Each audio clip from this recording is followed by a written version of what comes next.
अगर आप मानते हैं कि कल्कि अवतार केवल युद्ध और विनाश के प्रतीक हैं, तो यकीन मानिए आप धर्मशास्त्रों की सबसे गूढ़ भविष्यवाणी से अनजान हैं। शास्त्र स्पष्ट कहते हैं, ईश्वर का अवतार तब तक पूर्ण नहीं होता जब तक उनके साथ उनकी शक्ति प्रकट न हो। लेकिन प्रश्न यह है कि वह शक्ति कौन है? वह कौन सी दिव्य स्त्री हैं जो इस अंधकार में कलयुग में भी पवित्रता, तप, प्रतीक्षा का प्रतीक बनी हुई हैं? कल्कि पुराण और लोक परंपराओं में ऐसे 7 रहस्यमय संकेत छिपे हैं जो तय करते हैं कि कौन जगत जननी भगवान कल्कि की अर्धांगिनी बनने योग्य होगी। सावधान रहिए, ये संकेत साधारण नहीं है। इसमें से 5वां और 7वां रहस्य ऐसा है जो आत्मा को झकझोर देगा। क्या वह समय अब निकट आ चुका है? तो सांस थाम लीजिए, क्योंकि अब हम उस यात्रा पर बढ़ रहे हैं जहां तर्क समाप्त होता है और दिव्य सत्य आरंभ होता है। पहला गुप्त लक्षण,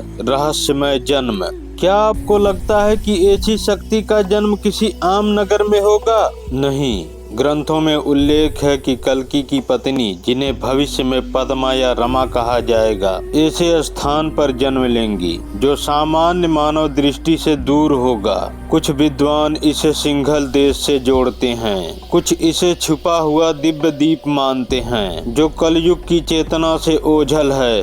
कहा जाता है कि उनके जन्म के समय प्रकृति ने असामान्य संकेत दिए। समुद्र का मौन, वायु की स्थिरता और आकाश का दिव्य स्पंदन। मानो विधाता ने स्वयं घोषणा की हो कि यह कन्या केवल एक उद्देश्य के लिए जन्मी है, कलयुग के अंत के लिए। दूसरा लक्षण, पद्मिनी स्वरूप। सामुद्रिक शास्त्र के अनुसार स्त्रियों की कई श्रेणियां होती हैं, लेकिन यह शक्ति पद्मिनी वर्ग की होगी। कृत्रिम सौंदर्य से भरे इस युग में उसे पहचानना आसान नहीं होगा। शास्त्र कहते हैं उसके अस्तित्व से कमल जैसी शीतल सुगंध निकलेगी। यह इत्र नहीं, आत्मा की शुद्धता की अनुभूति होगी। उसके समीप आने से मन शांत हो जाएगा, चित्त स्थिर हो जाएगा।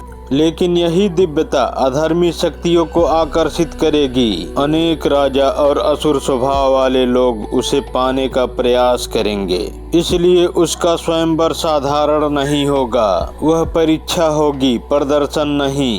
तीसरा लक्षण, युगों की प्रतीक्षा। कुछ मान्यताओं के अनुसार यह शक्ति कोई नई आत्मा नहीं है। कहा जाता है कि वे युगों से तप में लीन हैं, त्रिकूट पर्वत पर। हाँ, इसलिए कई लोग इन्हें माता वैष्णो देवी से जोड़ते हैं। कहा जाता है कि भगवान राम के वचन के बाद उन्होंने कलयुग में पुनः मिलन की प्रतीक्षा शुरू की। हजारों वर्षों की साधना, केवल एक नाम, नारायण। यह प्रतीक्षा बताती है कि सच्चा प्रेम पाने की नहीं, ठहरने की शक्ति है। चौथा लक्षण, तत्व की पहचान। जब भगवान कल्कि प्रकट होंगे तो संभव है कि वे राजसी वैभव में न हों। शायद वे एक साधारण बालक, एक ब्राह्मण कुमार या एक अनजान योद्धा हों। दुनिया उन्हें पहचान नहीं पाएगी, लेकिन उनकी शक्ति उन्हें तुरंत जान लेगी। बिना अस्त्र, बिना चमत्कार, सिर्फ आत्मिक कंपन से दृष्टि मिलाते ही मन स्थिर होगा, हृदय आश्वस्त, कोई संवाद नहीं, केवल मौन की भाषा। पांचवा लक्षण, अधर्म के विरुद्ध स्वर। कलयुग स्त्री को कमजोर बनाता है, लेकिन यह शक्ति अधर्म के सामने चट्टान की तरह खड़ी होगी। जो भी उसे भोग दृष्टि से देखेगा वह स्वयं अपने पतन का कारण बनेगा।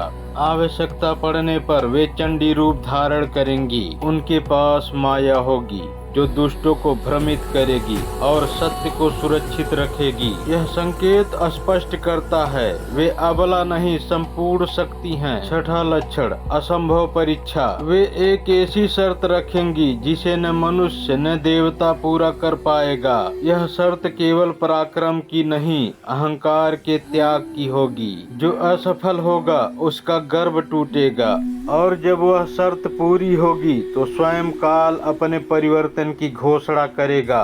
क्योंकि वही क्षण नए युग की नींव बनेगा। 7वां लक्षण करुणा का द्वार, अंतिम और सबसे दिव्य संकेत। उसका प्रत्येक कर्म लोक कल्याण के लिए होगा। जबकि कल की भगवान अधर्म का अंत करेंगे तो वही शक्ति मानवता को संभालेगी। वे करुणा होंगी, संतावना होंगी, मोक्ष का मार्ग होंगी। उनका मिलन केवल विवाह नहीं, धर्म की विजय की घोषणा होगा। ये 7 संकेत हमें याद दिलाते हैं ईश्वर कभी अकेले नहीं आते।